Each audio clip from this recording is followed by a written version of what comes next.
Oleh karena banyak manusia yang hatinya belum mengerti tentang bagaimana cara menjaga kesehatan jasmani, lebih-lebih kesehatan rohani, maka apa yang dimakan oleh jasmani ataupun rohani ngawur. Ngertos ngawur? Tidak tahu mana yang harus dimakan dan mana yang boleh dimakan. Akhirnya baik jasmani lebih-lebih rohani kita jangan heran kalau bermasalah. Kalau sudah ada kandungan penyakit baik jasmani lebih-lebih rohani, jatuhnya kita wajib mencari.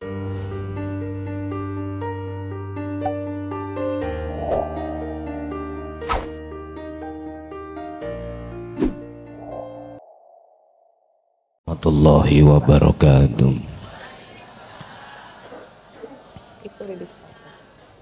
Ila hadratin Nabi Mustafa Rasulillahi sallallahu alaihi wasallam wa ala alihi wa azwajihi wa dzurriyyatihi wa qarabatihi wa ahli baitihi wa ila jami'il anbiya wal mursalin wal awliya wa syuhada was sholihin wat tabi'ina tabi'ina sholihina ila yaumiddin,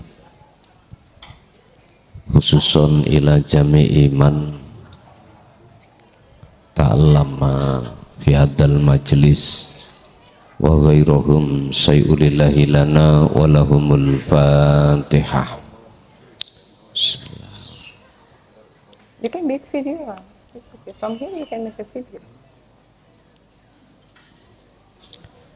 Bismillahirrahmanirrahim.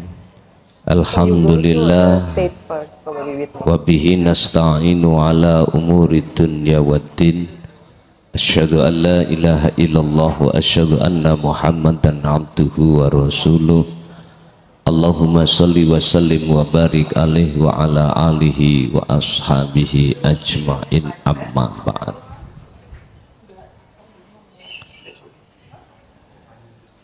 Semua manusia yang ada di dunia ini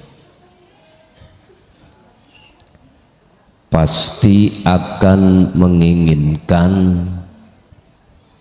baik sehat jasmaniahnya, lebih-lebih rohaniahnya.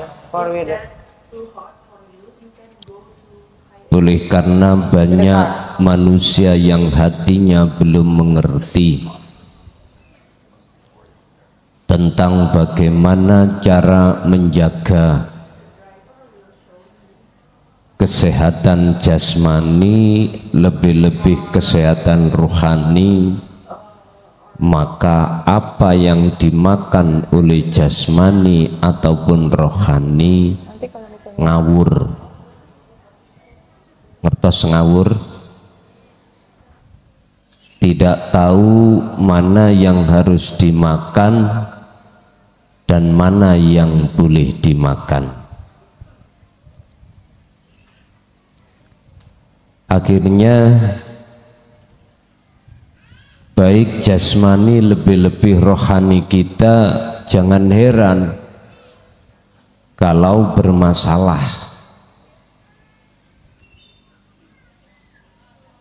Kalau sudah ada kandungan penyakit baik jasmani lebih-lebih rohani, jatuhnya kita wajib mencari dokter atau orang-orang yang ahli di dalam bidangnya masing-masing. Istilah bahasa penyakit jasmani, Anda harus tahu siapa yang harus Anda cari untuk memberikan petunjuk bagaimana jasmani bisa sehat. lebih-lebih rohani. Saya garis bawahi bahwasanya kesehatan jasmani itu penting, tapi ada masanya. Berapa tahun kita hidup di dunia? 100 tahun kurang, tak tambah 100, 200. Toh pada akhirnya kullu nafsin dha'iqatul. Lah, Anda juga harus tahu kebutuhan rohani sehatnya bagaimana. Ini yang kekal, baik mulai saat di dunia ataupun di akhirat. Rohaniyah iki kekal. Ini kalau jenengan salah makan mesti sakit, dan Anda harus cari dokter spesialisnya. Siapa? Ya Tuhan Anda. Itu sebagai dokter spesialis. Oleh karena itu dalam kesempatan malam hari ini, kita tidak biasanya kita dihidangkan oleh Allah saudara saya yang dari Kanada akan memberikan beberapa petunjuk-petunjuk khusus terkait masalah bagaimana menjaga kesehatan jasmani. Mungkin nami ini sampean takoki dhewe, aku kurang ngerti namine. Pun berkenaan dengan itu saya petik dalam surah Al-Qasas ayat 77. Allah bersabda, wabtagi fima ataqallah darul akhirah walatansa nasibaka minad dunya. Raihlah kesehatan ruhaniyahmu, walatan sanasibaka minad dunya, dan juga jangan lupa kesehatan jasmani. Al-Qasas 77 bisa dilihat. Oleh karena itu sudah kami masukkan di dalam satu kitab pedoman kesehatan. Ini yang tadi saya tulis, al-iltizamu utawi wajibe bil khifadi kelawan ngrekso ala sihatil jasadiyati ingatase kesehatan jasmani. Wajibnya kita menjaga kesehatan jasmani sepanjang mana? Ahamu iku liya ono lebih-lebih min sihatir ruhaniyati, lebih-lebih kesehatan ruhaniyah Anda. Jasmaniyah oke, ruhaniyah lebih oke. Karena jasmaniyah ini kita ada batas umur kita, kalau ruhaniyah tidak ada batas. Fima ing dalam apa ya ta'allaku kang berhubungan bisihatil jasmaniyah dengan sifat atau kesehatan jasmaniyah. Saufa tasrihu, tentang kesehatan jasmaniyah akan diterangkan oleh siapa?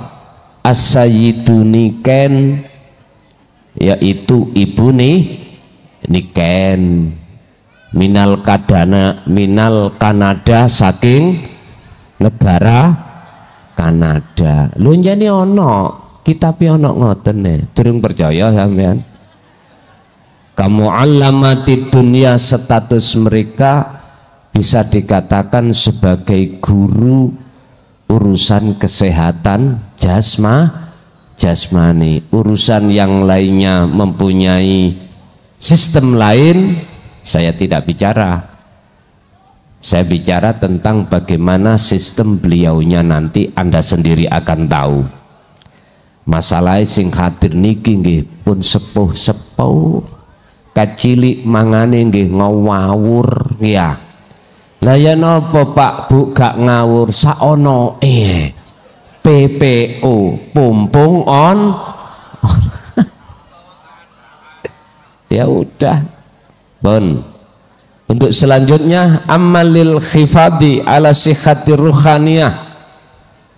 Adapun sedangkan menjaga kesehatan ruhaniyah iku fayak fika cukup antu hafido en yenton jogo siro ala silati kolbika birobbika, jogo hubungan taline ati menyang pangeranmu, biantatadak karohu gambarane kelawan yento njogo dikir daiman khali langgeng.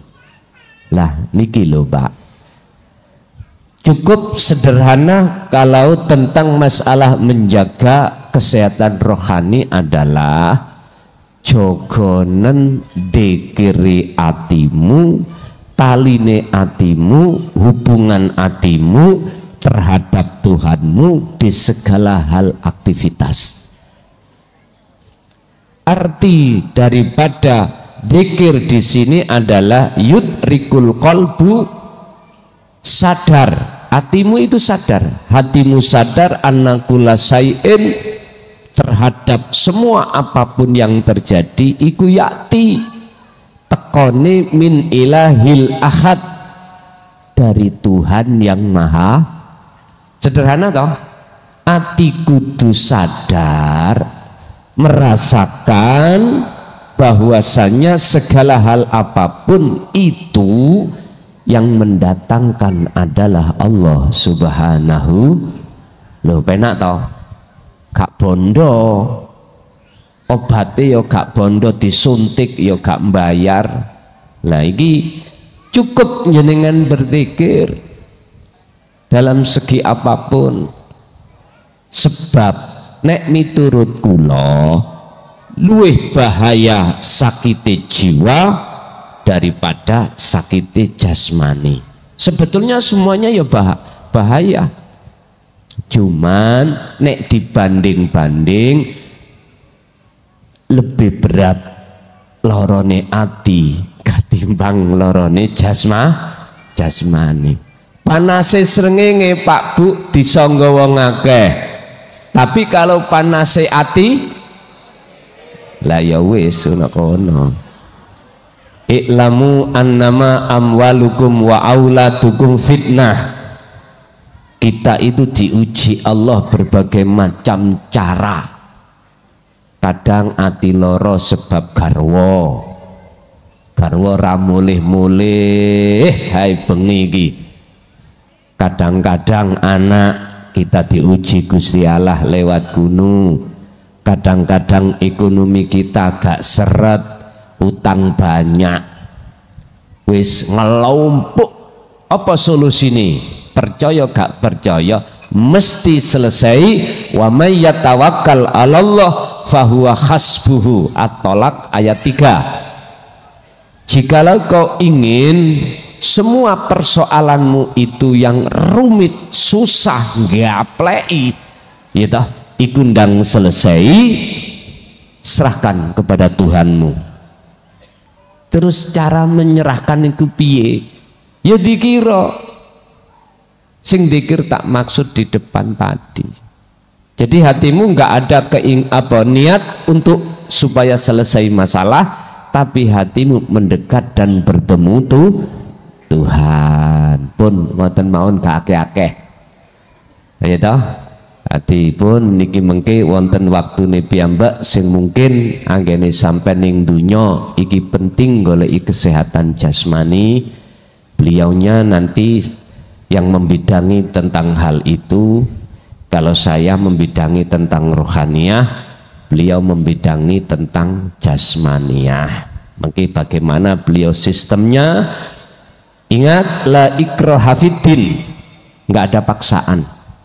Bagi Anda percaya, gak percaya itu nggak ada paksaan. Tapi minimal jenengan yang berumah tangga, lebih-lebih punya anak, lebih-lebih lagi sing loro-loron, ya minimal ben awet nunggoki putu, ya dah. Ya wis, kono diperhatekno apa petunjuk-petunjuknya nanti. Pun saking kula, mudah-mudahan semua apa acara pada malam hari ini Gusti Allah meridhoi, baik secara jasmani lebih-lebih secara rohani, dan menjadikan satu ilmu ingkang bermanfaat. Al-Fatihah.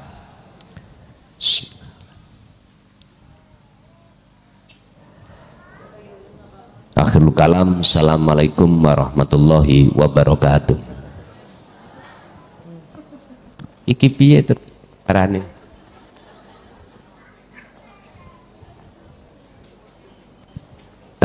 Langsung aja ya Ibu Niken, kita panggil beliaunya. Waktu dan tempat kami persilahkan sepenuhnya sampai selesai. Monggo. Ini udah kebuka nggak?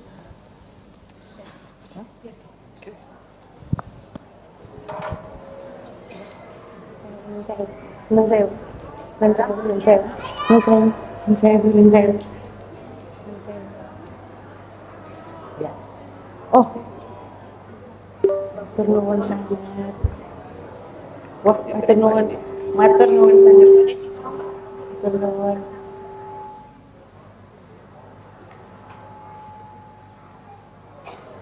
Matur nuwun sangat. Matur nuwun. Aceh. Oh, balik Pak. Wah, monggo itu ada yang belum. Oke, monggo.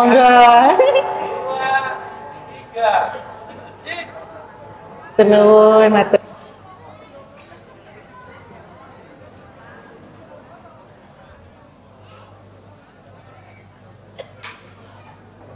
Tas. Tenun. Ya, dalam saking Magelang.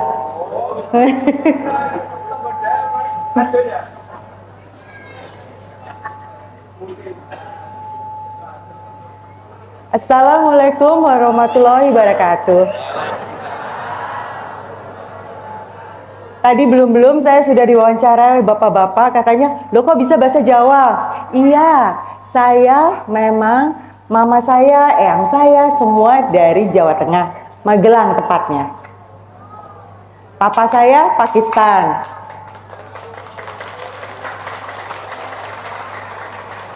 Matur nuwun sangat atas kesempatan yang diberikan kepada saya. Memang saya baru datang dari Kanada, domisili saya di Kanada. Saya baru Jumat kemarin sampai. Ini pakai mic, Pak.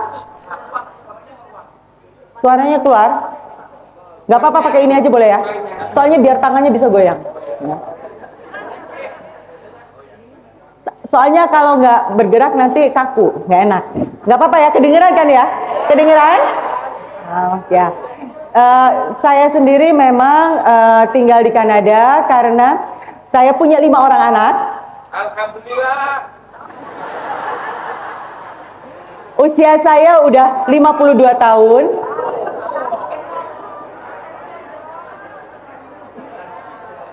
Nah, cucu sudah 2. Nah, kebetulan anak saya yang terkecil, 2 terkecil, Pangais bungsu dan bungsu, tinggal di Kanada. Dipanggil oleh Kanada. Nanti kita sama-sama belajar, kok anaknya bisa pinter. Bayangin, dipanggil dapat beasiswa loh di sana. Ya, dan dibiayai oleh Kanada. Nah, kenapa saya pindah? Bukan apa-apa, saya pernah mengalami kedukaan. Ditinggal meninggal oleh suami saya mendadak, lalu anak-anak rembukan. Sudah, mama ikut saja ke Kanada. Alhamdulillah sih akhirnya ketemu jodoh di sana. Jangan ditiru dulu, oke? Nanti saya disuruh pulang bapak-bapak ya. Nah, sekarang ini saya bukan dokter. Saya bukan dokter, tapi saya memang banyak sekali membantu orang-orang soal kesehatan.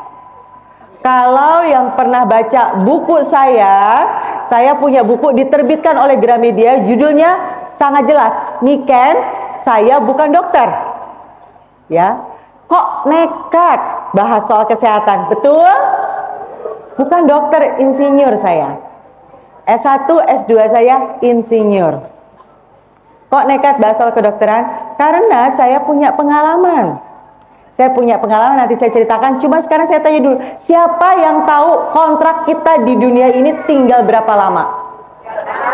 Nggak tahu ya. Semua pasti rasanya sehat segar bugar. Tapi coba kita intip, siapa yang sholatnya udah mulai pakai dingklik?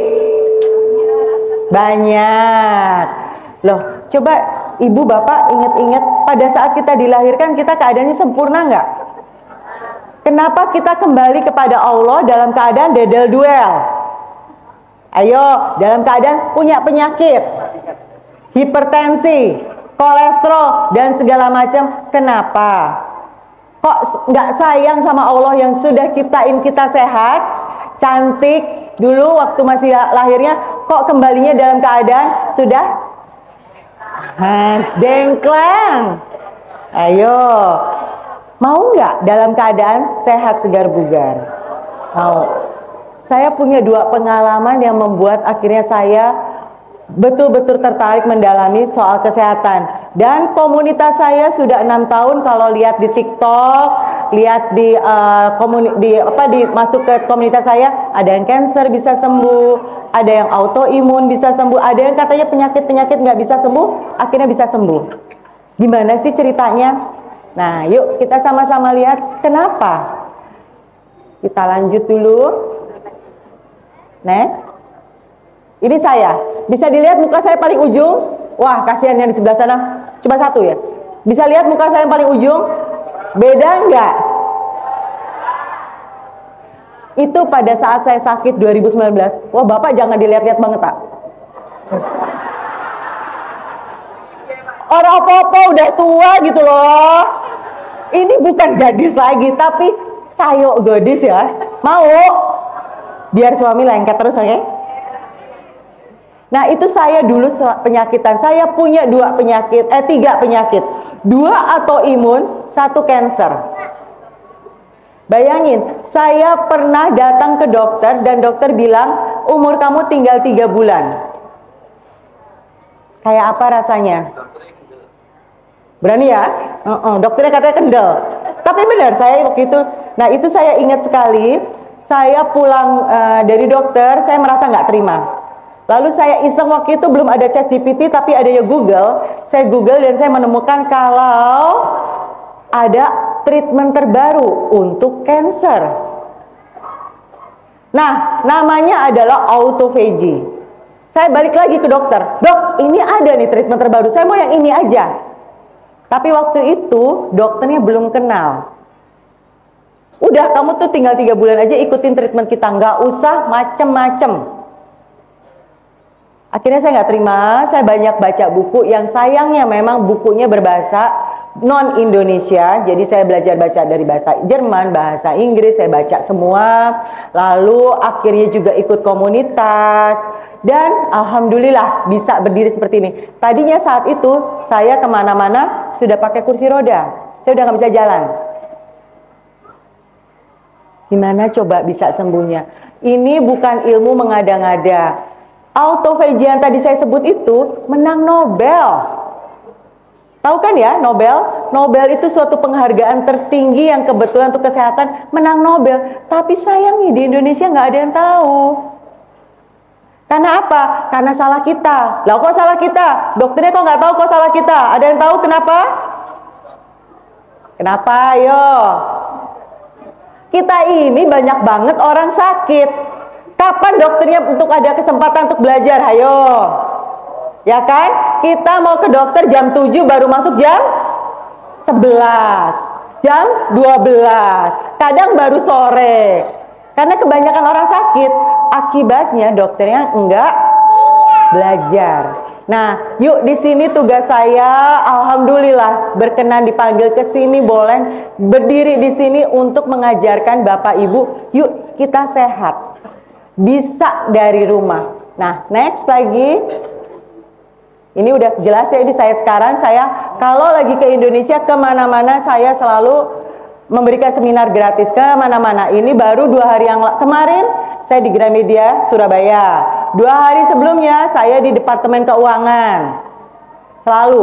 Jadi di sini ini alhamdulillah terima kasih kepada Bapak dan Ibu pengurus di sini yang mengizinkan saya di sini. Bayangin, sama loh dengan para Bapak Ibu pejabat di Departemen Keuangan. Dengerinnya sama loh.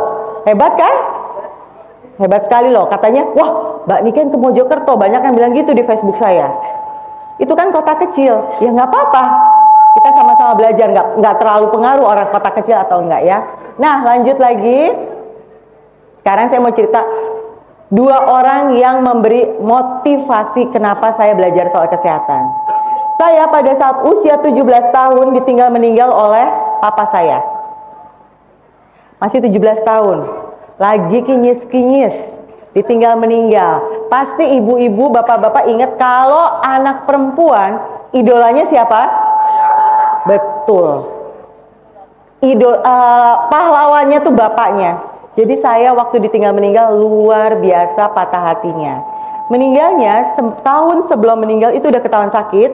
Jadi meninggalnya di rumah sakit, di ICU dengan keadaan segala macam kabel kesehatan. Ada kabel untuk infusnya lah, ada untuk pernafasannya pada saat itu. Enak nggak untuk dilihat? Kebayang nggak sih sakitnya sendiri pada saat dipanggil dalam keadaan seperti itu? Enak nggak sebagai yang sakitnya?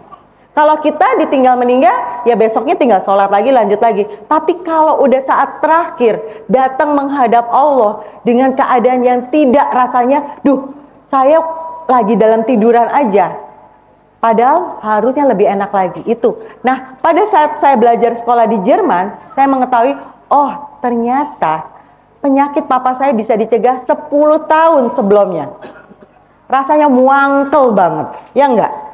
Kalau saya tahu 10 tahun sebelumnya, saya ajarin papa saya supaya nggak sakit. Tapi kan udah terlanjur sakit, udah terlanjur dipanggil. Lalu yang kedua adalah almarhum suami saya meninggal mendadak. Meninggal jam 2 pagi, padahal jam 6 paginya mau kampanye ke Tasikmalaya. Bisa kebayang? Jam 9 kita masih beres-beres koper. Nggak ada tanda-tanda sakit. Seminggu sebelumnya masih menemani saya seperti ini seminar kesehatan di pesantren Temboro. Masih ke Temboro seminggu sebelumnya. Temboro itu sama, kita mendarat di Solo. Kalau ini dari Surabaya ke sini 1 jam, nggih? Nah ini enggak, 3 jam kalau nggak salah. Perjalanan darat masih sanggup, masih sehat. Sehari sebelumnya kami di rumah memberi makan siang gratis, masih bagi-bagi makan siang gratis. Enak banget gak sih? Masih terus bersedekah, masih terus berdoa sampai detik terakhir, sampai dipanggil. Dipanggilnya jam 2 pagi saya bangunkan karena kita mau sama-sama sholat subuh, sholat tahajud, lalu dilanjut subuh, lalu berangkat ke Tasikmalaya untuk kampanye. Beliau saya bangunkan gak bisa bangun. Lalu saya periksa denyutnya dan segala macam udah gak ada, saya jalan ke rumah sakit. Selama ini beliau selalu bilang saya ingin meninggal cuma di sebelah kamu saja, bukan di rumah sakit. Pada saat sampai rumah sakit sudah meninggal. Jadi pada saat diangkut oleh satpam rumah saya, satpam bilang masih terdengar suara nafasnya. Di mobil cuman berduaan, baru meninggalnya. Enak nggak seperti itu? Karena terus menjaga kesehatannya, melakukan pencegahannya. Nah, yang disebut pencegahan ini adalah yang disebut, maaf pakai bahasa Inggris karena saya tidak menemukan terjemahannya, yaitu yang disebut functional medicine. Functional medicine itu pencegahan. Sedangkan kalau yang satunya di Indonesia itu conventional medicine. Contohnya, udah jangan bingung. Kalau kita ke dokter di Indonesia sakit kepala, kita dikasih apa? Paramex, Panadol, apalagi? Bodrex, Oskadon, ya? Itu pulang kasih obat, tebus, sakit kepala, sembuh? Enggak. Jangan gitu. Sembuh, alhamdulillah. Minggu depan sakit kepala lagi? Ya, datang lagi, ya toh? Nah, itu kalau dokter di sini. Mohon maaf kalau ada yang profesi dokter atau anak cucunya dokter, saya bukan menjelekkan dokter. Ini memang dokter di Indonesia dididik seperti itu. Tapi ada dokter lain yang kalau sakit kepala dia tanya lagi. Kemarin nonton Korea sampai jam berapa? Kemarin sempat makan nggak? Jangan-jangan lupa makan nonton drama Korea. Bapak-bapak, ibu-ibu suka ya? Atau deg-degan dapat paket, sakit kepala. Kurang tidur, sakit kepala. Mikirin bapak-bapaknya bandel, sakit kepala. Nah, itu yang dicari adalah akarnya. Namanya functional medicine. Jadi kayak kalau kita nanam pohon, kalau pohon daunnya warnanya kuning, kita itu ya potongin daunnya, benar? Supaya eto-etoe atau harapan kita nanti tumbuh hijau, benar? Nah, itu adalah dokter di sini. Kalau daunnya kuning, dipotong daunnya. Tapi kalau dokter di luar negeri, di tempat lain, itu yang dicari akarnya. Jadi dia gali akarnya, mana nih akar yang bikin daunnya kuning. Akibatnya kalau pengobatannya dari akar, seluruh pohon jadi sehat nggak sih? Nah, seperti tadi contohnya, lihat ya muka saya tua banget ya. Sekarang, nah karena diperbaiki akarnya. Mau yang kayak gitu? Bisa dari rumah loh. Nah, kenapa diciptakan ada yang namanya functional medicine? Itu oleh negara-negara yang luar biasa asuransinya. Coba saya tanya Bapak Ibu, kalau sakit, kalau sakit dan punya duit, mending berobat ke BPJS atau ke rumah sakit swasta yang super luar biasa bagusnya. Mau yang mana? Punya duit, jangan gitu, ayo jujur. Pak, nggak jujur Pak Ustadz, tolong dong. Tuh, tak aduin loh. Yang mana Bu, Ibu? Ibu lebih jujur daripada bapak-bapak mana? Kalau punya duit. Swasta kan, lebih enak, lebih segala macam. Nah, ada negara-negara yang nggak dikasih pilihan. Kalau kita sakit, udah cuma ke satu tempat aja, BPJS-nya negara itu. Tapi BPJS-nya beda.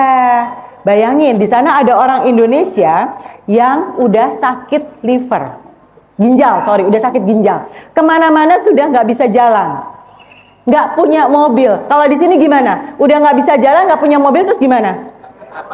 Ya udah nggak bisa apa-apa, sebodoh amat gitu kan? Ya udah selesai katanya. Nah kalau di sana tinggal menghubungi pemerintah. Bayangin, ini bukan bagian dari kesehatan, tapi disediakan mobil. Dia cuma mau Jumatan aja, dijemput mobil pakai supir. Bayangin, gratis. Enak ya? Tapi pemerintahnya pinter. Ini orang semua harus dijaga sehat, supaya nggak nanti udah tua, sibuk nyiapin mobil banyak orang penyakitan. Jadinya orang makin tua, makin banyak yang sehat. Karena dicegah penyakitnya.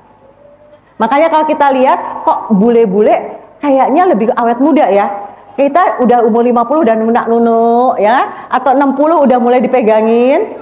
Udah takut jatuh. 70 udah takut jatuh. Nah, kok mereka kayaknya masih kuat? Karena itu pencegahan dari rumah. Yuk sekarang kita belajar sama-sama pencegahan. Ya, itu namanya functional medicine. Ini bukan ngada-ngada, ini ada benar-benar kalau di luar negeri diamalkan. Kenapa saya pengen seperti ini? Bayangin, waktu saya sakit baca buku banyak banget.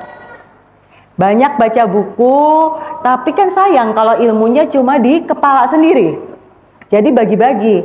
Nah, coba kalau yang pernah ngalamin umur diduga tinggal segitu doang. Pasti setelah dikasih kesempatan sembuh senangnya berbagi toh.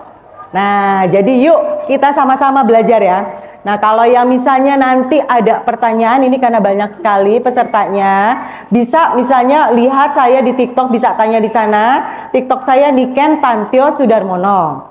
Kalau nggak punya TikTok, di Facebook itu Niken Indra Damayanti.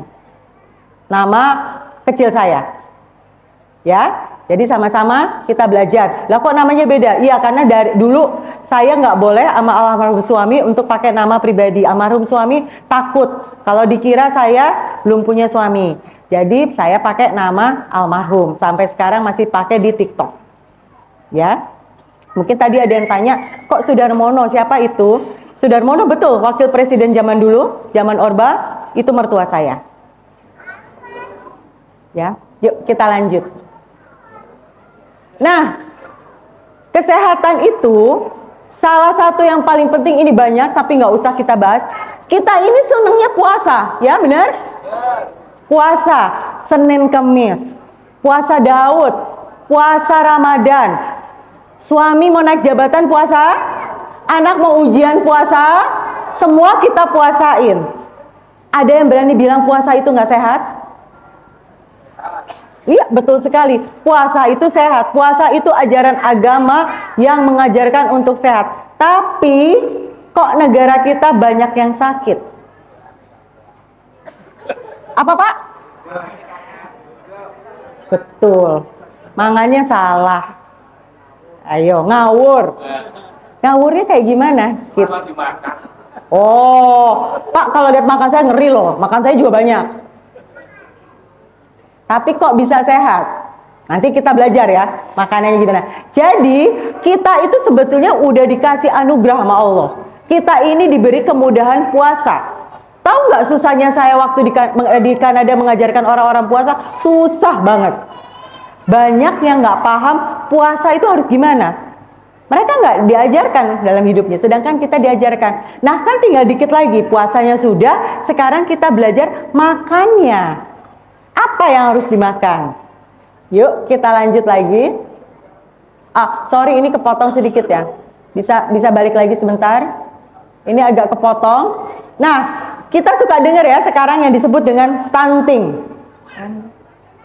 Oh, maaf ya, minum dulu. Panas ya ternyata. Nggak usah. Mohon maaf, karena saya pas dari Kanada itu suhu di sana lagi 10 derajat. Jadi badan saya belum terbiasa dengan panasnya. Nun sewu ya. Kalau dipotong minum doang kon boleh kan ya. Nah, kita sering dengar ya, ada yang disebut dengan malnutrisi. Ada yang kita dengar adalah stunting, betul? Kekurangan gizi. Padahal ini anak udah dikasih makan bener, banyak. Tapi kok masih kurang gizi? Karena yang dimakan salah. Makanan itu terdiri dari cuman tiga, yaitu karbohidrat, protein, lemak. Cuma itu aja, karbohidrat, protein, lemak. Cuma 3, nggak ada yang lain. Nah, sekarang saya punya pertanyaan. Ini ada hadiah? Nggak ada. Nggak, kita nggak bawa hadiah. Bawa. Boleh, katanya boleh dikasih hadiah. Yang caranya, angkat tangan dulu baru jawab, ya. Sayur termasuk mana? Protein, karbohidrat, lemak, sayur. Angkat tangan dulu baru jawab. Ibu silakan, Bu. Bukan protein. Ibu. Apa? Loh, cuma 3, Bu. Karbohidrat, protein, lemak. Apa, Bu?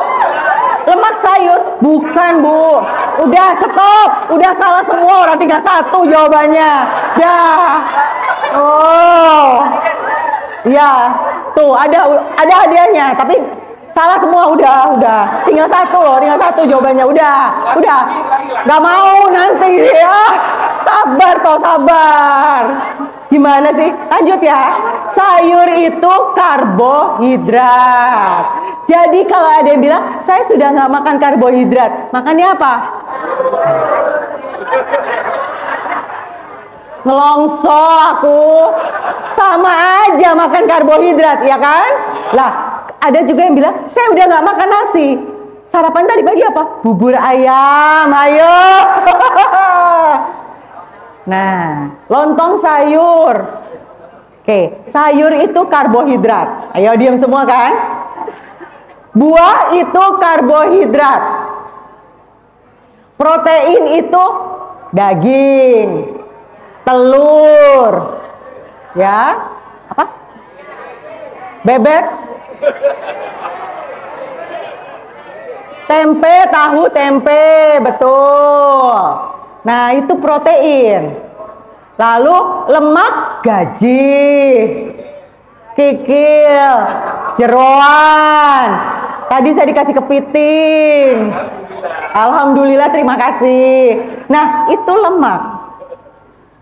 Sekarang Bapak Ibu di sini sudah berapa banyak yang dengar kalau karbohidrat itu bikin penyakit? Ada yang pernah dengar nggak? Belum, nggak apa-apa saya dikasih tahu. Ngaku aja makanya, nggak apa-apa. Bapak Ibu pasti suka dengernya adalah, makan sayur buah biar awet muda. Betul? Belum dijawab, apa belum? Bapak ini, sini Pak, temenin saya Pak. Cerdas loh, senang saya. Ya, nah saya sendiri kan katanya awet muda. Makan saya karnivor, daging tok. Alhamdulillah. Saya nggak makan sayur, nggak makan buah. Nah, saya cerita dikit ya.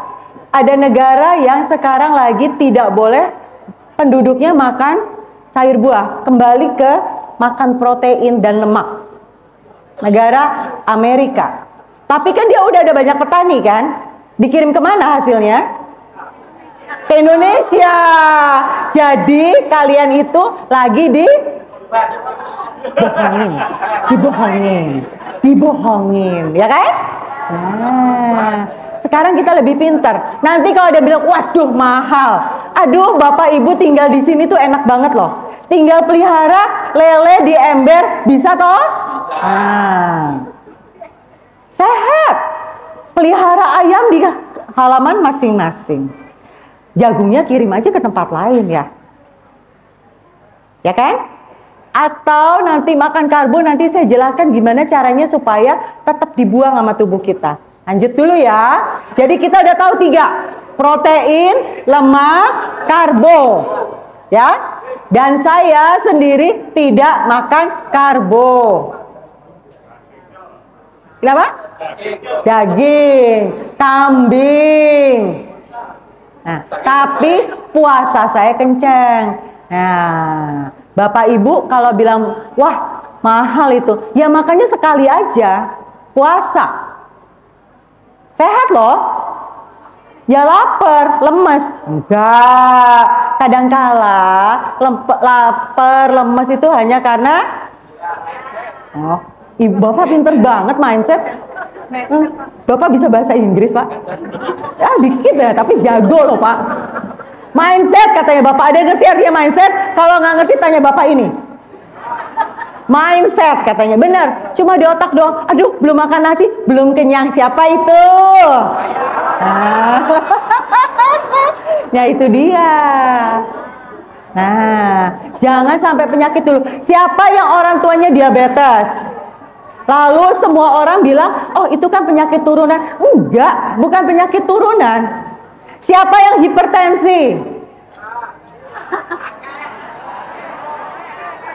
Allah ngaku aja semua orang juga hipertensi ya kan? Nah, bilangnya turunan. Nanti bilangnya kalau udah minum obat seumur hidup nggak boleh lepas, betul? Yang untung siapa? Bukan saya ngomong. Coba bayangin ya kalau kita ke dokter. Dokter sambil nulis resep bilang, nanti bulan depan datang lagi ya. Nah, harusnya kalian coba bilang, dok, itu dikasih obat kenapa bulan depan saya harus datang lagi? Berarti masih sakit dong. Didoain sakit lah, kok didoain senang? Harusnya kan sambil buat ini resep bilang, udah nggak usah datang lagi ya. Dan itu terjadi kalau saya berobat di Singapura.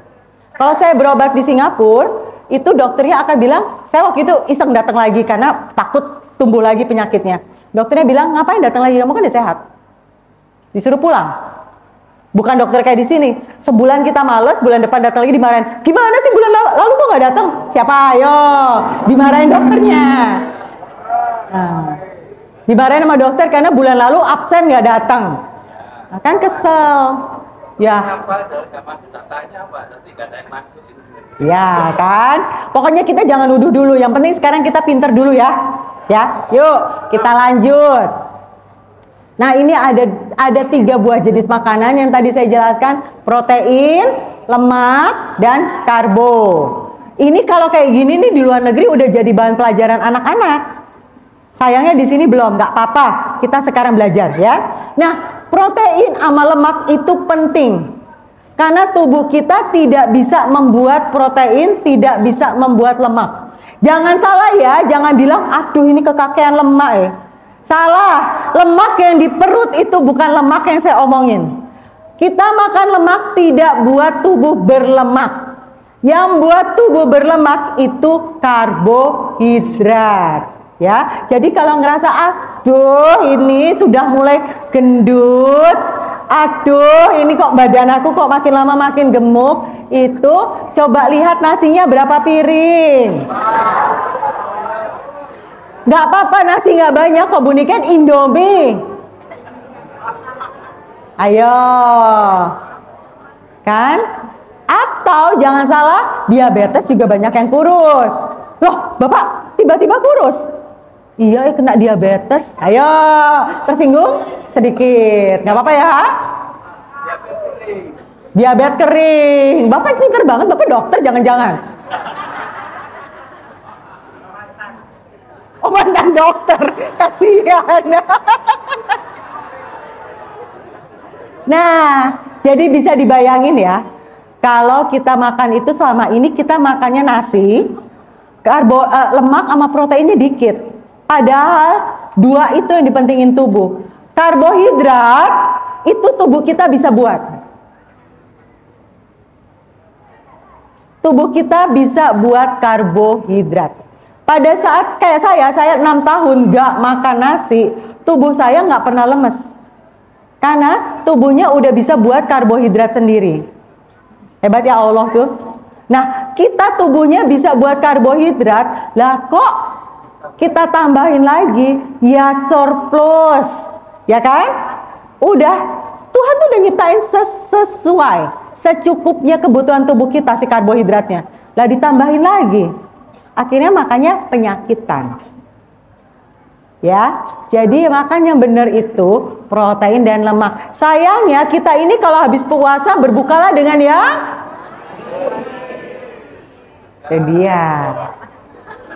Tuh dia. Akhirnya jadinya susah. Oke, saya cerita. Bu Niken, kamu ngedabrus ini. Bohong. Lawan kakek nenek saya dulu makannya cuma sayur buah sehat. Siapa ya, bener? Kan? Bener lagi mikir kayak gitu, bohong kamu nih, ngaco aja dari Kanada sok pinter keminter ini anak satu nih. Mana ada nenek kakek dulu saya makan sayur buah doang, lawan daging susah. Kok sehat? Coba kita inget-inget. Dulu kalau kita beli tomat, masih kecil, yang seumuran saya siapa? 52 tahun, kalau suruh beli tomat, tuh langsung buru-buru dipotong, ya toh? Karena kalau enggak busuk. Ya kan? Sekarang kalau kita beli tomat, seminggu aja masih utuh. Masih seger. Nanti dulu Pak, sabar toh. Bapak ini cepet-cepet banget ya, ragu. Sabar Pak. Ya? Nah, bener? Tomat. Coba wortel. Zaman dulu tuh wortel kan kecil, panjang ya. Kecil, sekarang kan gede, enak, manis. Anak kecil zaman sekarang coba suruh buka semangka, kaget kalau kita cerita zaman dulu semangka isinya biji. Susah makanya nggak ada isinya, biji melulu. Ya kan? Siapa yang anak bungsu di sini kebagian bijinya tok? Yang dagingnya diambil sama kakak-kakak. Ayo siapa? Betul Ibu ya? Aduh kasihan Ibu. Saya ikut berduka Bu. Ada yang kebagian bijinya beneran. Bener ya? Nah, anak zaman sekarang nggak tahu. Atau sekarang anak zaman sekarang kalau suruh buka pepaya seneng. Zaman dulu mambu, sarang burung itu atau apa? Bener ya? Pepaya zaman dulu bau. Nah itu ada perbedaan. Kangkung. Zaman dulu kalau kita mau buat kangkung disuruh petanin, ya kan? Begitu kita petanin, karena apa? Banyak bekas ulet. Sekarang ketemu kangkung, wih segere, nggak ada bekas uletnya. Ayo kenapa? Kimia. Kenapa? Pestisida. Lah ada kok yang hidroponik tapi sama aja nggak ada bekas ulet. Ayo. Hidroponik itu tahu ya? Yang ditaruh di air, nggak pakai pupuk kan itu, nggak pakai pestisida. Tapi kan sama, nggak kena ulet juga. Ayo kenapa? Siapa yang bisa jawab nanti dikasih hadiah? Angkat tangan dulu. Susah ya, pinter ya milihnya. Padahal hadiahnya banyak loh. Siapa?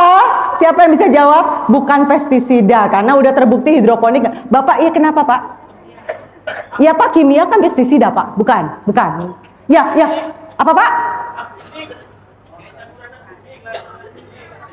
Kambing. Pupuk organik. Oh, bukan Pak, pertanyaannya adalah kenapa kok sekarang bagus? Bukan dikasih kambing kan? Bukan dikasih tai kambing Pak, bukan. Ayo, kenapa? Iya Pak, kenapa Pak? Oh, hadiah, ye, berdiri Pak, berdiri Pak, biar ada yang bisa ngasih. Monggo, di estafet aja, tolong di estafet. Ini tim yang saya bawa perempuan, nggak mungkin ke sana. Monggo Pak, berdiri Pak, ini hadiahnya daripada diambil. Selamat, betul, namanya rekayasa genetik. Apa yang sami-sami? Apa yang terjadi? Bibitnya diradiasi sampai terjadi sesuatu yang bagus. Apel luar biasa cantiknya sekarang, semua bagus-bagus. Jadi kalau ada yang bilang kok zaman dulu sehat, karena bibitnya sudah beda dengan zaman sekarang. Mungkin tadi Bapak Ibu ada yang bilang, Nabi makan kurma loh Niken. Iya, tapi pertanyaan saya, kurmanya sama nggak zaman dulu sama zaman sekarang? Itu dia. Tapi yang masih sama itu binatang. Kambing masih mengembik, bener? Coba rekayasa contohnya. Dulu zamannya waktu masih mertua saya jalan-jalan nemenin Pak Harto, ya kan? Itu dari desa ke desa, panen itu 10 bulan, nggih? Sekarang berapa bulan? 3. Gak ada yang nanya. Diapain itu? Bayangin anak kecilnya dari segini tiba-tiba suruh tinggi. Gak ada yang nanya. Kita makan aja ya. Nah, zaman dulu makan beras itu kan nggak enak ya, makan nasi itu nggak enak ya, keras ya. Apalagi kalau udah ini sekarang, pulang. Apanya? Bibitnya lagi. Ini dia. Lalu, misalnya contohnya lagi tadi kangkung. Itu bibitnya diradiasi supaya tidak dimakan hama, supaya nggak dimakan sama ulet. Lah kok kita makan Bapak Ibu? Akibatnya jadi tumbuh penyakit.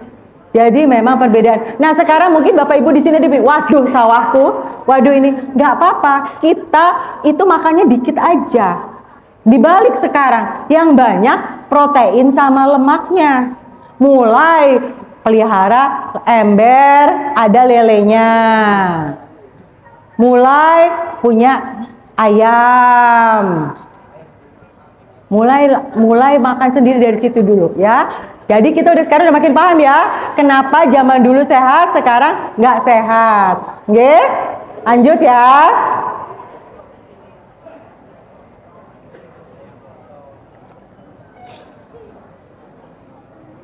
Nah, sekarang ada cerita lagi, kenapa saya bisa sehat? Ada yang saya cerita tadi menang Nobel tuh caranya gimana? Enggak usah, makasih. Ini enak kok, bagus kok. Cuma ini aja mau. Saya sepatu lagi kalau ada. Nah, kok bisa sehat? Caranya adalah saya puasa. Hebat loh ilmu puasa ini. Tapi saya nggak makan selama berapa lama?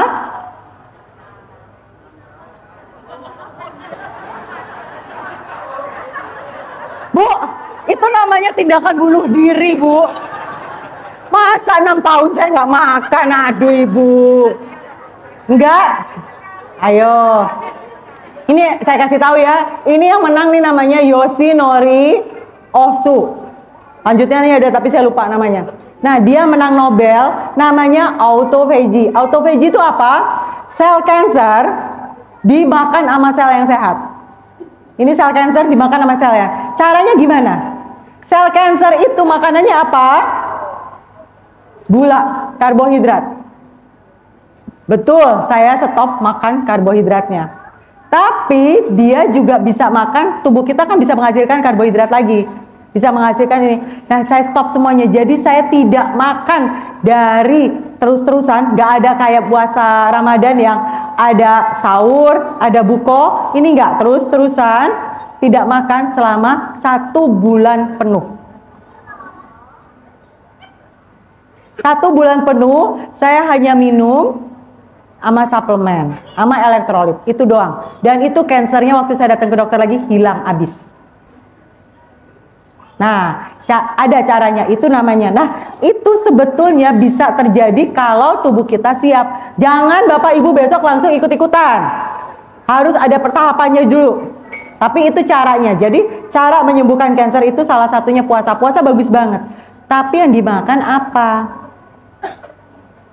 Nah, sekarang kita puasanya belum bisa. Puasanya baru bisa yang puasa biasa, nggak apa-apa. Tapi buka puasanya pakai apa? Daging kambing, daging terbaik. Pakai apa? Daging kambing, daging terbaik. Oh iya Pak, betul sekali. Bapak lagi buka ChatGPT. Oh, hebat loh. Nah, lanjut ya. Ini tentang autophagy lagi. Tadi saya jelasin kalau sel kanker dimakan oleh sel yang sehat. Caranya tadi nggak makan. Nanti dia jadi makan temannya sendiri. Benar, dalam tubuh kita bisa makan teman. Kanibal, betul. Itu namanya autophagy. Ya, lanjut lagi. Nah, tadi kan kita sebetulnya udah kenal yang namanya karbohidrat, protein, lemak. Ada satu lagi sumber energi. Nah, ini dia yang kalau saya nggak puasa namanya keton. Tapi kita susah udah belajarnya sampai situ. Yang penting sekarang udah tahu dulu pola makannya adalah karbo nggak boleh, protein sama lemak. Lanjut, nanti pasti ada yang tanya, wah gimana kolesterol saya? Ya toh? Semua pasti nanya kan? Kolesterol itu kan penyakit. Ini saya pada saat lagi seminar tahun ini, tapi awal bulan, saya tes kolesterol saya di depan orang-orang 270. Ayo, kalau kita kolesterol di atas 200, dokter udah ngasih obat. Bener atau enggak itu? Enggak, bener nggak dikasih obat? Bener nggak kita minum? Bener nggak? Salah atau enggak? Padahal saya kolesterolnya 270. Orang kalau rajin puasa, kolesterolnya tinggi. Jadi siapa di sini yang sudah nggak makan kambing? Padahal enak toh? Nggak makan jeroan? Enak toh? Nggak berani nyentuh kepiting, nggak berani makan yang enak-enak, tapi kolesterolnya tetap tinggi. Siapa? Rajin puasa ya Bu? Nah itu dia. Pada saat kita puasa, kolesterol kita tinggi, sudah pasti. Nah hebat lah yang jualan obat kolesterol. Tahu nih Indonesia negara puasa, terus aja ditakut-takutin kolesterol itu berbahaya. Ini ada bukti nyata loh, masih hidup, nggak ada kelihatan stroke kan ya, 270. Tapi ini pakai alat ini, kata orang alat itu nggak valid. Yuk kita lihat hasil tes lab saya. Next. Ini hasil tes lab saya pada tahun 2022. Ini kenapa nggak kelihatan? Saya mendekat dulu, maaf bapak-bapak. Lihat, bisa dilihat angka di situ ada 299. Ada angka 242, ada angka 321, 2022 loh. 2022 saya 321. Kelihatan ada stroke? Nah loh, ini saya membuktikan kepada para dokter, kamu salah. Stroke itu bukan dari kolesterol. Nih buktinya, kolesterol saya 321. Kenapa? Karena kebetulan saya selalu ke Singapura untuk periksa. Karena di sini dokter sebel sama saya. Ya udah, saya ke Singapura dan setiap melihat hasil kolesterol saya dikasih selamat, bukan dikasih obat anti kolesterol statin, bukan. Disalamin, hebat ibu sehat. Nah loh, cuma padahal kan Singapura nggak jauh ya. Tapi ilmunya kok beda banget. Di sana kok dibilang sehat, di sini kok dibilangin sakit. Yang bener mana? Aku buktiin kolesterol saya segitu. Lanjut ya, ini baru 2022. Gimana tahun berikutnya? 2024 lagi-lagi periksa di sana, kolesterolnya adalah 296, dekati 300 lagi. Ada bentuknya? Ada kelihatan mau stroke? Nah loh. Lanjut lagi. Ini yang terjadi. Mungkin masih ingat zamannya nenek kakek kita. Ini saya melakukan penelitian. Kalau orang Jawa, Jawa Tengah ya, Jawa Tengah, Jawa Timur yang seneng sama jeroan. Coba lihat mbok-mbok pasar, masih sanggup kan manggul barang berat? Betul? Masih sehat tulangnya, makanya apa? Jeroan. Gak ditakut-takutin, mereka nggak tahu soal kolesterol. Tapi ada satu suku yang seneng makannya lalap.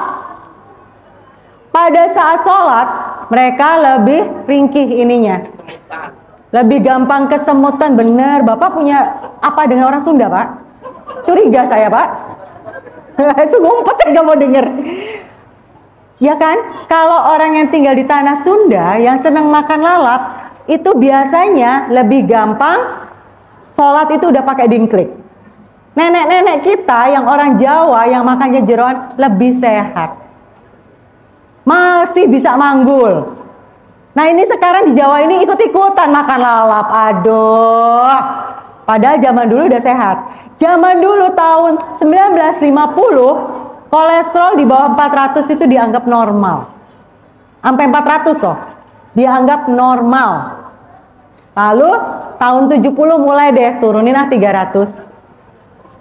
Tahun 90 turunin 200. Sekarang kalau kolesterol di atas 100 udah mulai suruh minum obat, simvastatin, Crestor.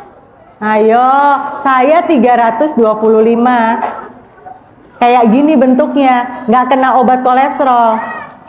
Kalau ada yang lihat video TikTok saya tahun lalu, saya memperlihatkan mama saya, orang Magelang, rambutnya masih hitam, masih naik manjat hiking di tembok Cina, nggak pakai tongkat, kolesterolnya sama tinggi juga, pakai obat enggak juga. Lah gimana sih? Yuk kita lanjut ya. Sebelum ke situ dulu, kolesterol itu ada dibuat di otak dan liver. Tubuh kita buat kolesterol. Ini salah satunya saya cerita anak saya terkecil, bontot saya. Dia makannya sama kayak saya. Tuh, dapat 4 beasiswa dipanggil oleh Kanada. Bukan melamar dari sini. Dari sana dipanggil. Sini kamu orang pinter, datang aja ke sini, sudah diadop, diangkat jadi anak di sana. Jadi kita kehilangan orang-orang pinter. Sayang kan? Mau nggak anaknya diangkat sama negara lain? Kan katanya sekarang lagi hashtag tuh, kabur aja dulu kan? Nah ini udah duluan, kabur aja dulu. Mau nggak? Nah makan anak-anaknya diatur. Mbok jangan boleh jajan. Ya, kita lanjut dulu. Lihat, ini perkembangan otak anak itu cepet banget. Perkembangan otak anak itu cepet banget, tapi dia bisa cepet rusak kalau ketemu apa? Karbohidrat. Kambing gak apa-apa Pak, sehat. Nanti saya ceritain. Justru ketemu karbohidrat. Cirinya. Bapak Ibu, siapa yang suka nyuci botol bekas ASI? Nggak ada? Waduh, pada punya pembantu. Ya cuci sendiri. ASI dimasukin ke botol, ingat-ingat, dibandingin dengan susu formula dimasukkan ke botol. Betul? Mana yang susah nyucinya? Kenapa Pak? Kenapa? Apanya yang pekat? Nah, apa yang pekat itu apa Pak? Apa? Nggak mau, nggak dikasih hadiah. Ayo Pak, apa Pak? Yang bikin pekat, katanya pekat susah nyucinya. Bener banget, susah nyucinya, betul ibu-ibu? Daripada formula, betul? Kenapa itu? Lemak. Nah, kalau lemak tidak baik untuk anak-anak, tidak baik untuk otak kita, kenapa Allah menciptakan ASI yang full lemak? Kenapa? Ayo, Allah nggak pernah salah. Ada yang berani bilang salah? Nah, waktu kecil kita kasih terbukti ASI itu makanan tinggi kolesterol, tinggi banget. Lah kok udah tua kita ketakutan kolesterol? Padahal itu ciptaan Allah, dia ASI. Siapa yang pinter, siapa yang bodoh? Padahal kita tahu sendiri pas nyuci ini berlemak.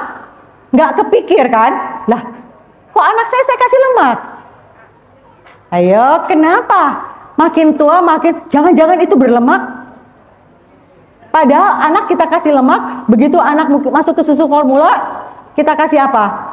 Campuran macam-macam kan? Kasih susu formula, kasih wortel, diiris-iris tambahan makan kan? Kasih kangkung, sembelit nggak?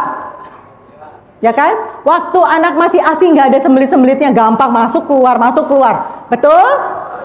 Karena yang bikin bisa ke belakang itu adalah lemak, bukan serat, bukan buah. Lalu dikira saya nggak makan serat sama buah 6 tahun, apa saya nggak pernah ke belakang? Jangan dituduh, enggak. Itu karena lemak.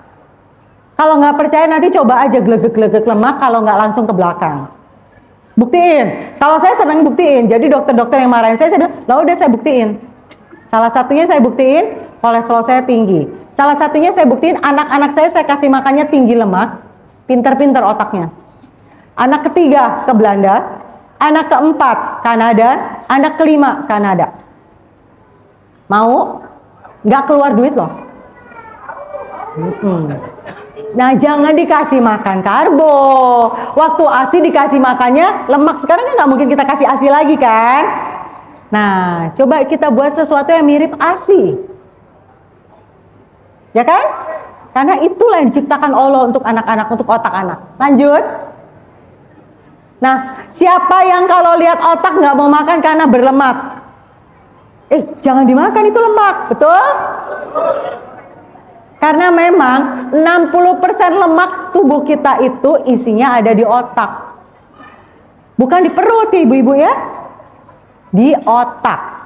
Nah, udah tahu otak itu isinya lemak, kok dikasih makannya gula, ya berantem. Lanjut. Nah, ini sebetulnya adalah manfaatnya kolesterol pada tubuh kita. Kolesterol itu sebetulnya diciptakan oleh Tuhan di tubuh kita melalui liver. Jadi kalau yang bolak-balik ngerasa kolesterol saya nggak turun-turun, itu amputasi aja livernya. Nggak mungkin kan? Karena sebetulnya kolesterol itu dibuat di liver. Kolesterol dibuat di liver. Selain di liver dibuat di otak. Cuma 2 itu. Jadi mau amputasi otak? Boleh. Supaya kolesterolnya rendah? Boleh. Jadi kolesterol bukan penyakit. Karena dia ada di liver dan dibuat di otak. Ini bahasa Inggris, maaf ya. Karena memang di bahasa Indonesia kan kita disuruhnya kolesterol ada penyakit. Ya. Nah, 25% dari kolesterol itu disimpan di otak. Makanya pinter-pinter kalau orang yang kolesterolnya tinggi. Saya kelihatannya pinter nggak? Kelihatannya. Kan nggak boleh sombong, ya toh? Nah, kelihatannya pinter nggak? Kelihatannya ya. Nah, itu karena kolesterolnya tinggi. Ngeyelan, tapi cantik pak. Syukurin ya, kita balas ya. Kalau ada yang jelek-jeleknya kita balas ya. Bapak ini jauh-jauh dari Kanada cuma untuk dikatain ngeyelan. Wah. Kalau nggak ngeyel bukan orang Jawa. Oh gitu ya pak ya, baik pak. Oke lanjut ya. Jadi sekarang udah mulai belajar baru. Yang bahaya tuh karbohidrat. Kolesterol itu boleh. Lanjut. Nah ini tadi, ini ada penelitian dari Harvard tahun 2017. Nah kita tahun berapa sekarang? 2025. 8 tahun masih aja kolesterol itu dari makanan. Ini Harvard jelas-jelas ngeluarin, tahu kan Harvard, ada yang tahu nggak? Tahu ya Harvard? ITB-nya luar negeri. Pokoknya pinter banget yang di situ ya. Harvard itu ngeluarin penelitian mengatakan kolesterol itu kalau dari makanan cuma 20%. 80% dibuat di liver dan di otak. Jadi wes nggak makan apapun juga tetap aja kolesterol tinggi ya. Karena dibuat di liver, dibuat di otak. Ayo, kok dulu waktu kecil gampang banget ngafalin surat-surat. Sekarang sholat, udah rakaat berapa ini? Ayo. lupa, ulang lagi rakaatnya. Lupa, pada zaman kecil gampang banget hafalin kali-kalian. Gampang banget belajar bahasa asing. Sekarang susah banget. Kenapa Pak? Tanggungan enggak juga, jangan gitu dong Pak. Saya juga punya 5 anak loh, tanggungan itu Pak, ditanggung semua sama saya. Oh sama Pak, kita semua sama, jangan salah Pak, sama. Bapak jangan curcol kata ibu-ibu di depan sini.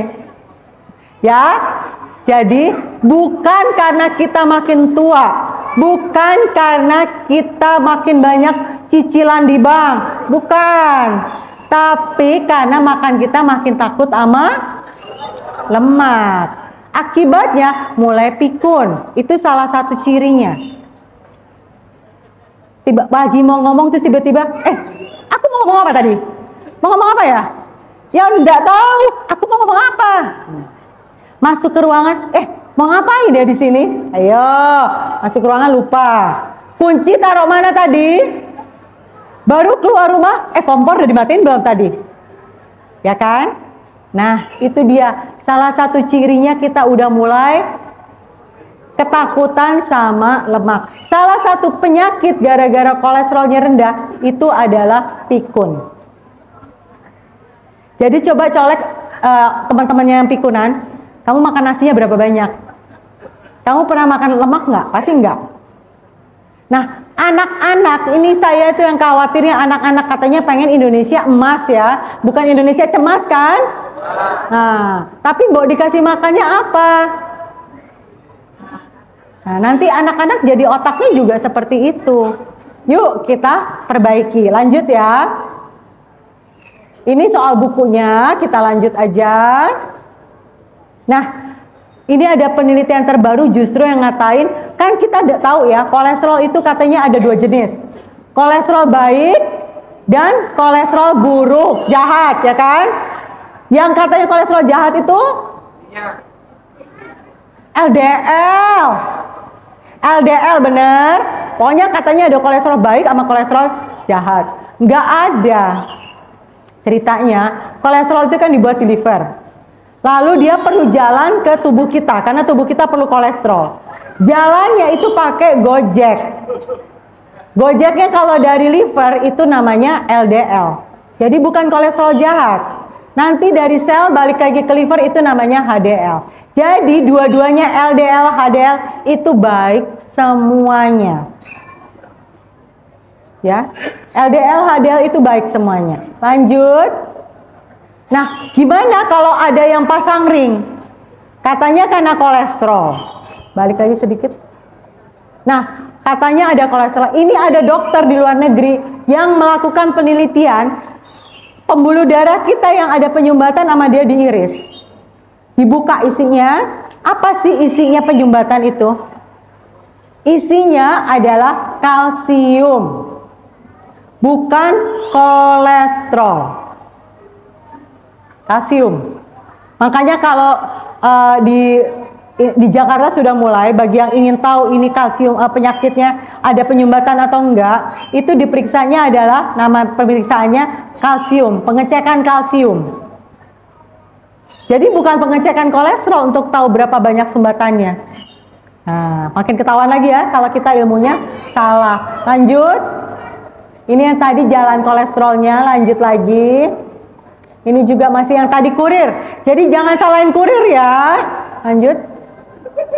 Nah, terus gimana kalau udah mulai terlanjur? Ini kalau di luar negeri kita dikasih obat kolesterol, dikasih warning seperti ini dulu. Sayangnya ini kurang jelas. Dikasih apa?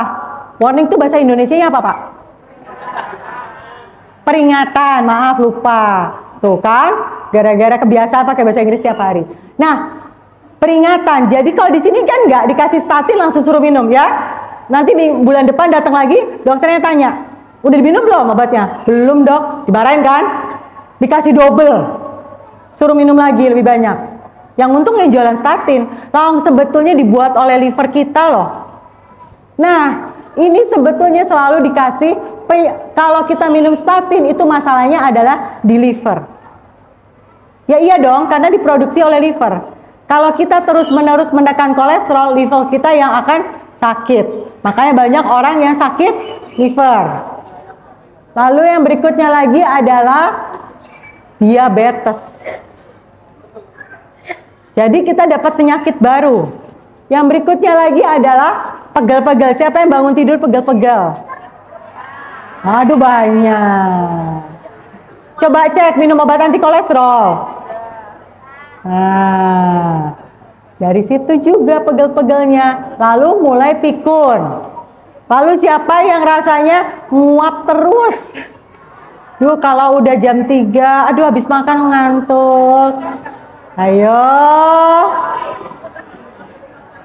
Lanjut lagi.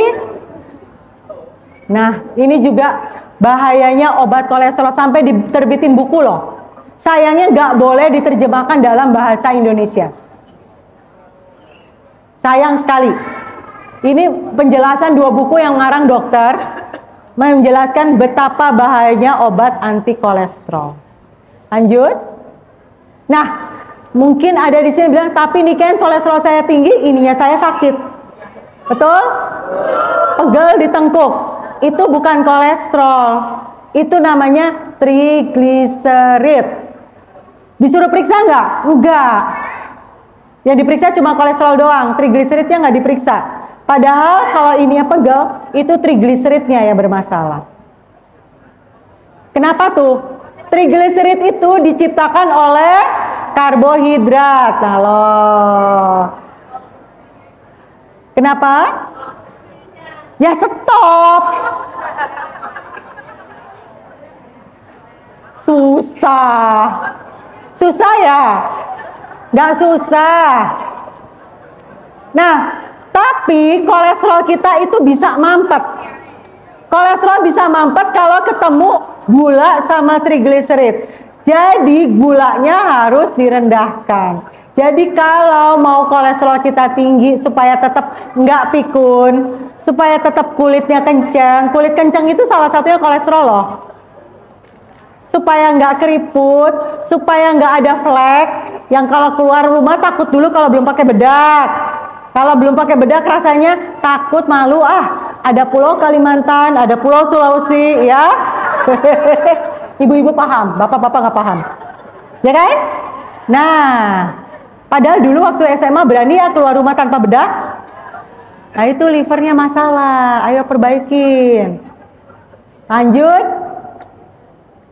Nih, trigliserid itu adalah energi yang nggak kepake dari karbohidrat. Solusinya gimana? Yang bawa stop.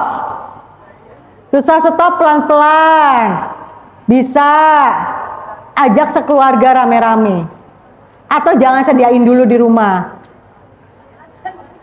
Kenapa? Nggak masak? Masak kan tetap harus makan. Ya, lanjut lagi. Nah, diabetes ini sayangnya masih salah diperiksanya. Kita kalau diabetes periksanya cuma gula darah sesaat sama gula darah sewaktu puasa. Dan tinggi banget levelnya, boleh 200. Padahal yang harusnya dicek adalah HbA1c. Duh, mahal lagi dong harus ke lab. Ada cirinya. Yuk kita lihat cirinya ya, kita lanjut. Sebelum terjadi diabetes, itu bisa terjadi beberapa ciri-ciri penyakit. Ciri-ciri penyakit ini ada yang disebut, misalnya ini terjadi sebelum diabetes terjadi, itu namanya insulin resistant. Susah ngafalinnya. Pokoknya sebelum ada diabetes itu ada gerimisnya. Gerimisnya itu bisa bukan cuma diabetes saja, dia bisa nyebabin hipertensi. Makanya tadi saya bilang pasti semua hipertensi di sini. Karena masih makan nasi, lalu penyakit jantung, obesitas, migrain, childhood, anak-anak kegemukan, lalu PCOS, fatty liver, artritis, sendinya mulai sakit-sakit, lalu Alzheimer itu otak, lalu erectile dysfunction, itu biasanya penyakitnya bapak-bapak, mulai pagi-pagi nggak bisa bangun. Ya, itu salah satunya. Lalu sarkopenia itu biasanya tulangnya mulai rapuh. ototnya rapuh. Ya, nah ini sebelum terjadi diabetes. Tapi ada caranya periksa di rumah. Ibu-ibu malah selfie nih. Langsung naruh lagi. Lanjut. Enggak kok, ini teman-teman saya, bukan ibu yang belakang kemarin, ini teman-teman saya nih. Lanjut. Nah, caranya siapa yang kalau masuk ke ruangan ada AC langsung dingin. Itu ciri-ciri penyakit.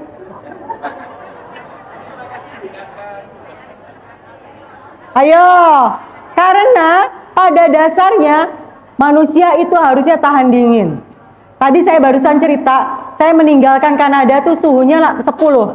Kalau musim dingin suhunya minus. Sampai minus 40. Ada yang mati? Gak ada.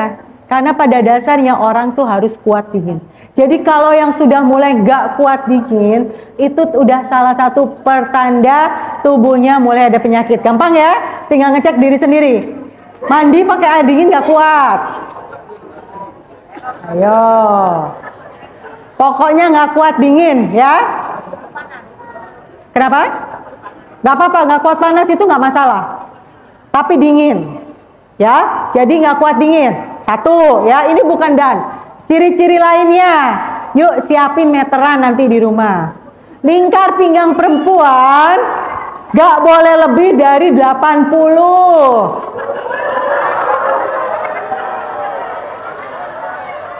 Ayo, gak boleh lebih dari 80 ibu-ibu ya. Langsung tahan nafas. Oh, ini ada bawa meteran. Ibu, ayo sini saya ukur. Langsung.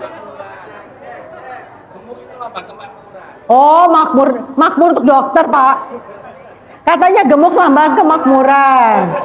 Ayo, enggak, makmurnya untuk dokter. Untuk bapak-bapak nggak boleh lebih dari 90. Belum sampai ya.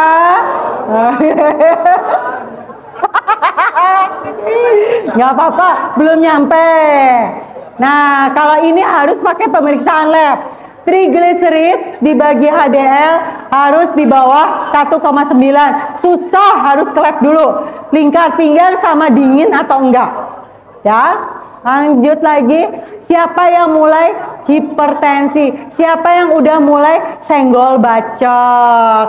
Ayo, lagi nonton dicolek, seto, lagi nonton. Siapa itu yang dulu lemah lembut sabar, sekarang kalau dicolek rasanya pengen lempar sendal? Sopo itu hipertensi. Ayo, itu juga ciri-ciri penyakit. Bapak-bapak siapa yang kalau lagi asik berngelamun tiba-tiba dicolek istrinya rasanya aduh bawel banget toh. Ayo, jujur aja. Kenapa? Lempar sarung. Pak jangan curcol Pak di sini. Curhat. Istrinya siapa? Mana istrinya? Mana istrinya? Waduh Bu. Si ngendi katanya. Waduh. Salah nanti ya. Jadi kalau udah mulai pemarah itu ciri-cirinya.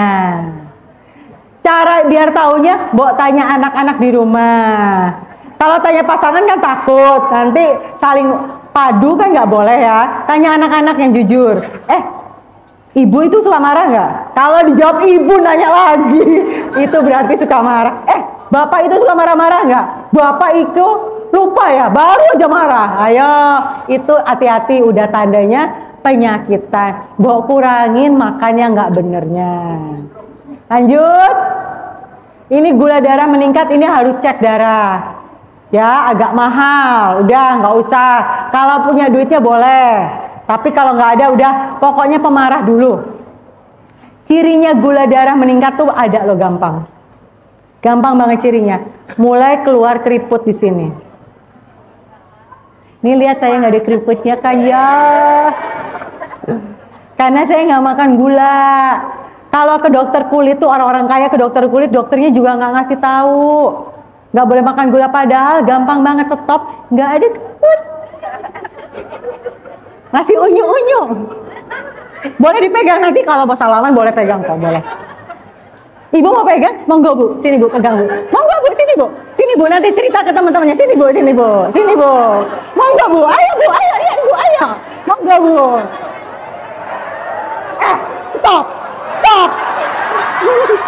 Gak boleh. Udah nenek, cucu 2. Suaminya gula loh. Gimana? Ibu pegang boleh. Monggo Bu. Gak bahaya. Dipegang aja Bu. Masih kenceng gak Bu? Pegang saya, bukan ibu yang pegang.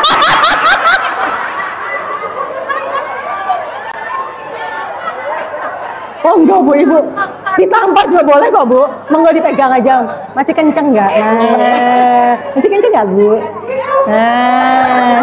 Masih kenceng Bu? Oh hebat Ibu. Makanya Ibu boleh pegang pipi saya. Masih kenceng kan Bu? Dapat hadiah boleh. Monggo boleh. Tanya ke ibunya kayak apa rasanya. 52 cucu 2 loh.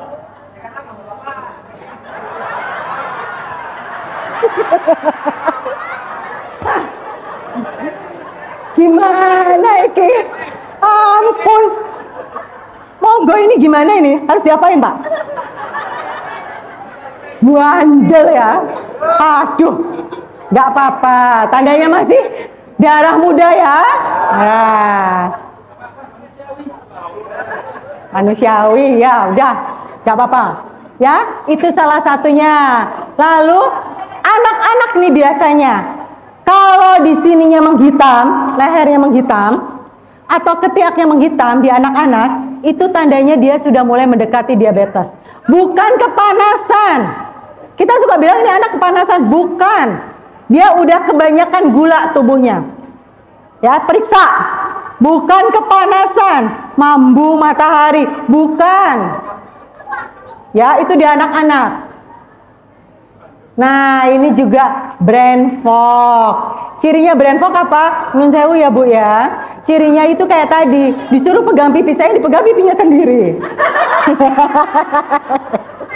Atau bahasa Indonesianya nggak fokus. Ayo bapak-bapak, ada yang suka dites nggak? Dulu almarhum papa saya suka dites sama mama saya. Mama saya terus papa saya cuma terus dites sama mama saya. Apa tadi kata-kata terakhir? Ayo. Nah kan biasanya udah nggak dengar. Nah itu lihat ciri-ciri nggak fokus. Atau ibu-ibu, anak-anaknya ngomong, "Ma tadi aku nilainya segini."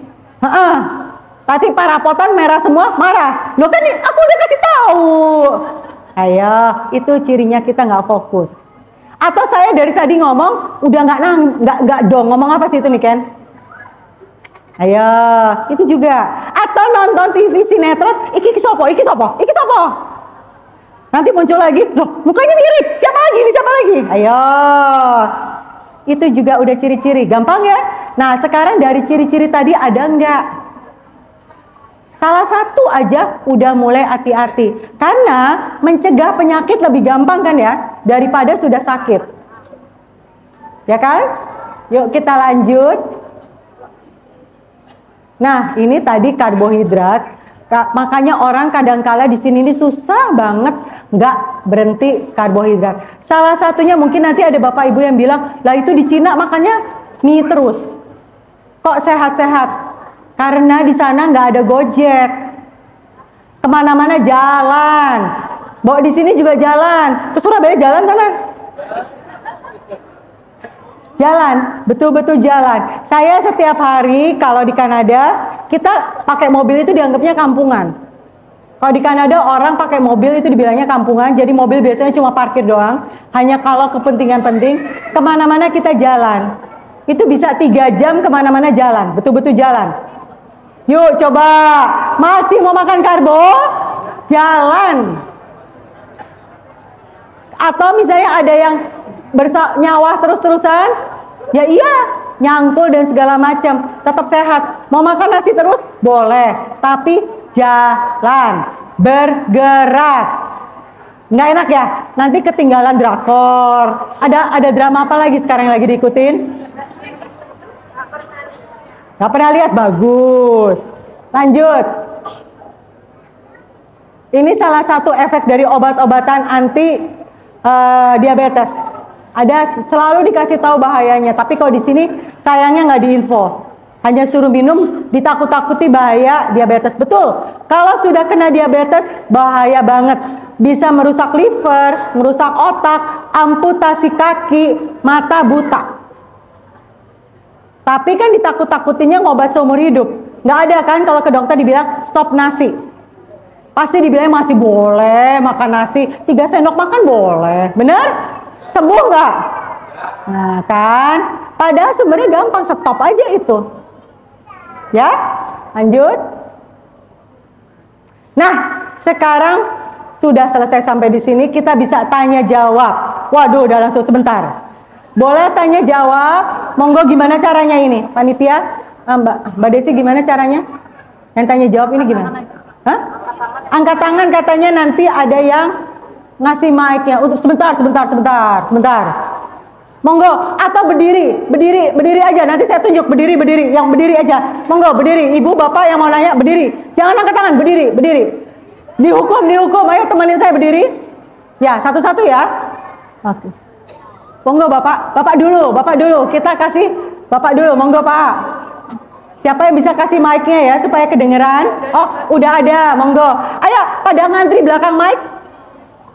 Ya, ngantri dulu. Nanti langsung gantian. Monggo, Pak. Assalamualaikum warahmatullahi wabarakatuh. Waalaikumsalam warahmatullahi wabarakatuh. Perkenalkan, kami dari Kediri. Mau tanya, Bu. Saya itu punya istri. Itu ada penyakit TBC tulang belakang. Ya. Setelah itu operasi. Setelah operasi itu dampaknya ke saraf kaki. Ya, nggak bisa jalan. Bagaimana cara penyelesaiannya? Terima kasih, itu saja, Bu. Terima kasih. Mensewu, Pak. Anaknya usia berapa, Pak? Cucunya usia berapa? Cucu Istri. belum ada. Oh, ini istrinya. Istrinya. Istri usia berapa, Pak? 54. 54. Udah berapa lama terkena TBC tulang? Kalau TBC tulangnya sudah diangkat sejak 2018. Oh. Tapi sekarang hanya jalannya, dampak sarafnya itu ke kaki, jadi jalannya itu tidak bisa sempurna seperti biasa. Ya. Itu cara mengatasi dan penyelesaiannya gimana? Ya, terima kasih. Ya, Pak ya. Kalau sudah, ini kan udah berarti udah fungsinya terkena ya Pak ya. Sayangnya kalau fungsinya sudah terkena, itu sudah tidak bisa diperbaikin. Jadi begitu. Tapi bisa dicegah supaya nggak makin buruk.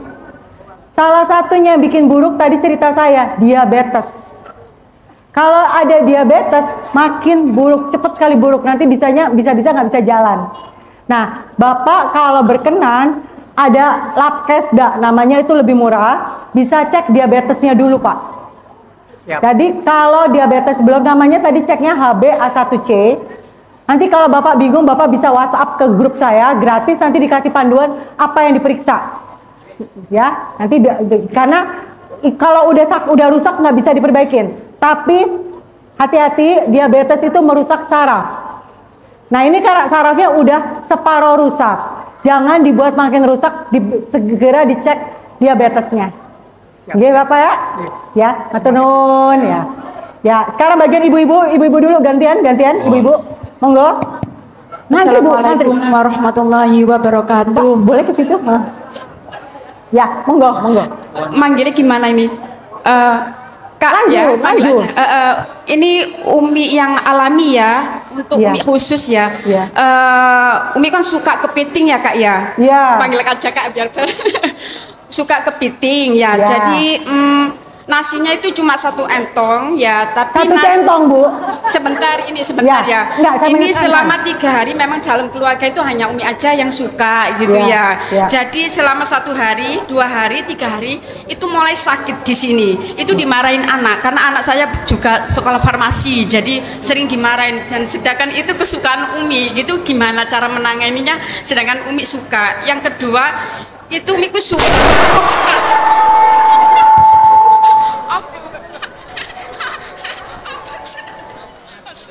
Apa? Maaf, yang kedua ya Kak ya. Yang kedua itu Umi suka tidurnya di lantai, tapi kalau di kipas itu suka nggak kuat ya. Kalau di kipas itu suka nggak kuat, sama suka masuk angin. Jadi Umi itu suka tidur di lantai. Apa itu bahaya? Sudah itu aja. Makasih. Ya. Assalamualaikum warahmatullahi wabarakatuh. Waalaikumsalam warahmatullahi wabarakatuh. Kalau tengkuk sakit itu yang masalah namanya trigliserid. Penyebab trigliserid adalah nasi, bukan kepitingnya. Jadi Umi mau stop nasinya, kepiting doang.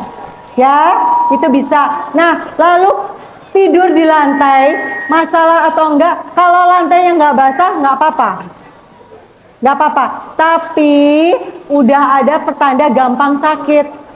Kalau gampang sakit, kan kalau kena vent sakit kan? Kalau kena vent kan sakit tadi katanya. Yang tadi kalau gampang kena sakit kalau kena, cuma ini aja, yaitu karena nasinya, ya. Jadi nasinya kalau tidur di lantai itu nggak apa-apa banget, ya. Malah bagus untuk tulang. Tapi nggak boleh basah, ya. Gitu ya Umi ya. Coba cek trigliseridnya kalau ada dana, cek trigliseridnya supaya bisa diperbaikin, ya. Ya. Sekarang Bapak ya silakan. Ya.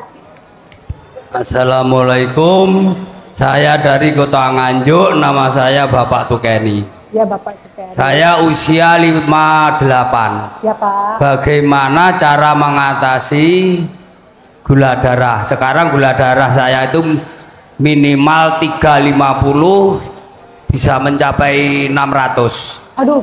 Kolesterol saya 260. Ya Pak. Itu aja. Ya. Terima kasih. Ya. Mungkin saya cerita kolesterolnya Bapak rendah, tapi gulanya tinggi. Nah, penyebab gula tinggi itu namanya gula. Stop makan gulanya, stop makan karbohidratnya. Ya Pak ya. Nanti kalau Bapak mau tahu caranya, nanti di akhir saya kasih nomor WhatsApp saya, Bapak bisa hubungin dan itu gratis. Nanti dipandu cara makannya gimana dan segala macam, itu gratis. Gula darah saya itu mulai 2010 itu rata-rata 350, itu rata-rata. Ya, itu harus segera cepat diperbaiki Pak. Bahaya itu soalnya, bahaya sekali. Ya, jadi sebelum terjadi penyakit kemana-mana, segera perbaiki ya Pak ya. Ya. Nanti dulu ibu-ibu dulu, nanti ini pegang aja mic-nya, dipegang dulu biar nggak direbut. Nah, pegang dulu. Silakan. Ada perebutan mic di bapak-bapak. Assalamualaikum warahmatullahi wabarakatuh. Waalaikumsalam warahmatullahi Ada wabarakatuh. beberapa pertanyaan yang ingin saya tanyakan, Bu. Ya. Yang pertama, bagaimana menyeimbangkan antara zat gula dan untuk tidak gini, pernah dengar itu kalau kita kekurangan zat gula bisa kena hepatitis. Tuh. Yang kedua, apakah protein di Indonesia itu sama-sama sehat? Karena sekarang banyak protein hewan yang makannya kayaknya difermentasi seperti itu. Kemudian yang ketiga, apakah polo pendem itu sehat? Apa Bu? Polo pendem, Apa Ibu itu tahu polo polo? pendem? Semacam singkong gitu. Oh, ya, ya. Itu aja Bu, terima kasih. Assalamualaikum warahmatullahi wabarakatuh. Waalaikumsalam warahmatullahi wabarakatuh. Mengenai nggak ada glukosa, dia menyebabkan hepatitis, itu hoax. Justru hepatitis nggak suka makanan manis. Hepatitis itu liver kita suka pada makanan yang pahit. Jadi kalau dikasih gula itu salah banget malahan. Lalu protein sehat. Jangan mau ditakut-takutin. Kalau nggak mau makan protein ini, bawa pelihara sendiri kayak tadi saya bilang, budidaya ember lele, ya. Lalu udah bisa juga pelihara ayam, nah, itu bisa. Atau kambing kan makannya masih daun, ya. Lalu tadi yang terakhir itu kan karbohidrat. Mau bentuknya apapun juga itu karbohidrat, ya. Oke, ya mudah-mudahan menjawab. Ya, silakan. Assalamualaikum warahmatullahi wabarakatuh. Ya, nanti sebentar. Waalaikumsalam, maaf sekali. Mohon izin Ibu tanya tentang untuk autoimun atau lupus. Ya. Itu kan katanya dokter itu kan sembuhnya itu kan sampai bertahun-tahun. Bahkan itu gimana untuk cara untuk mengobati atau itu, mohon petunjuk Ibu tentang autoimun. Siapa yang autoimun? Adik. Saya sendiri, kan saya sebelumnya udah cerita saya punya 2 autoimun dan 1 cancer. Autoimun saya salah satunya lupus. Iya, lupus ya. Bisa sembuh? Itu gimana Ibu? Ada caranya, namanya pengobatan leaky gut. Cuma kalau saya ceritain di sini, nanti panjang. Terakhir, nanti saya kasih WhatsApp saya, monggo WhatsApp saya, nanti ada tim saya yang bantu jawab. Itu nanti gratis, nggak mintain bayaran apapun. Baik, ya? Baik Ibu. Karena panjang, takutnya nanti nggak cukup. Baik, ya. Baik, terima kasih Bu. Terima kasih, ya. Mohon maaf, ini udah malam. 2 lagi ya. 2 ibu, 2 bapak. Nanti di terakhir ada WhatsApp, bisa tanya di WhatsApp. Nah ini, bisa dicatat WhatsAppnya 0818115353. Nggak pernah ada utang, ayo 10 nomor, nggak pernah ada utang. Nomor lama nggak ada utang Pak, dulu digit ya.